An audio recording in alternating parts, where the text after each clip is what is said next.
बिल्किस बानो को supreme court से इंसाफ मिल गया। साल 2002 में गोधरा वाक़े के बाद गुजरात में फसादात के दौरान बिल्किस बानो की इस्मत रेज़ी और इनके ख़ानदान के 7 अफराद के कत्ल के मामले में कसूरवारों की सज़ा माफ़ करते हुए इन्हें जेल से रिहा करने के फैसले को चैलेंज करने वाली दरख्वास्त पर आज अदालत ने अपना फैसला सुना दिया है। सुप्रीम कोर्ट ने इनकी सज़ा माफ़ी को कालादाम करार दे दिया। अदालत के ताज़ा तरीन फैसले के बाद तमाम मुल्ज़िमान को जेल वापस जाना पड़ेगा।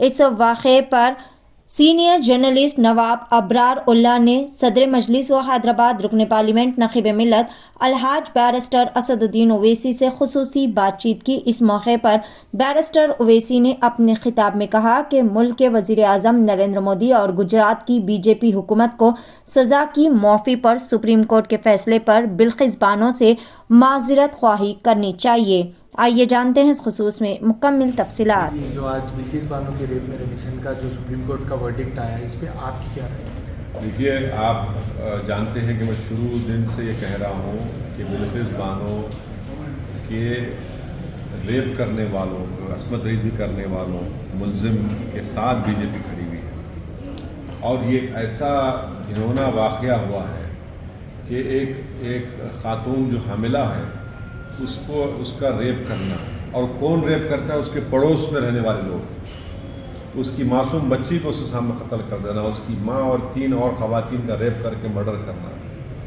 और वो अकेले रेप करके जब चले जाते हैं तो अकेले खेतों से निकल कर शहर को पहुँचती है, अपने इंसाफ की लड़ाई लड़ती है। गुजरात में नहीं, महाराष्ट्र में केस चलता है, सज़ा होती है।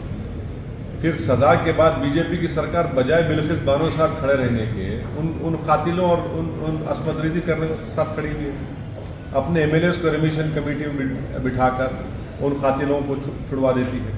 फिर मरकज़ की सरकार में वजारत होम मिनिस्ट्री में लेटर लिखती है, अमित शाह साहब मिनिस्टर है, जुलाई 11 2022 का, जो उस लेटर की बुनियाद पर इन कातिलों को, रेपिस्ट को छोड़ा जाता है, रेमिशन मिलता है उनको। तो सुप्रीम कोर्ट का आज का फैसला जो आया है हम उसका खैर मुकद्दम करते हैं, और हम उम्मीद करते हैं कि जो खातून या महिलाओं का या ख़वातीन की अस्मत रेज़ी करते हैं उनको ये पैगाम मिलना चाहिए कि आप किसी भी पॉलिटिकल आइडियोलॉजी से आपका ताल्लुक़ हो सकता है, मगर आपका रेमिशन नहीं होगा। और इसीलिए हम इस बात का मुतालबा करते हैं कि वज़ीर आज़म नरेंद्र मोदी और गुजरात की बीजेपी की सरकार बिल्किस बानो से माफ़ी मांगे, ये कम से कम आप कर सकते हैं।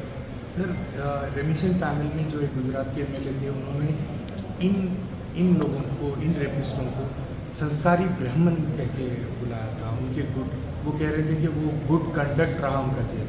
तो यही तो हम बता रहे हैं कि आप कैसे उन लोगों को संस्कारी बोल सकते हैं जिन्होंने एक खातून को, एक नौजवान बच्ची को जो हामिला थी, आपके पड़ोसी हैं, आपकी पड़ोस में थी, उसका आप अस्मत रेज़ी करते हैं। कैसे संस्कारी हो सकते हैं? क्या कोई पड़ोसी जो जिसको आपने चूड़ियाँ बेची, चूड़ियाँ बेचने वाला उसका रेप करता है? तो ये तो इंसानियत का मजाक हो रहा था। ये थे मैम के सुप्रीमो असदुद्दीन ओवैसी जो बिल्किस बानो के रेपिस्ट के रेमिशन रिक्वेस्ट पे अपना इजहार ख्याल कर रहे हैं।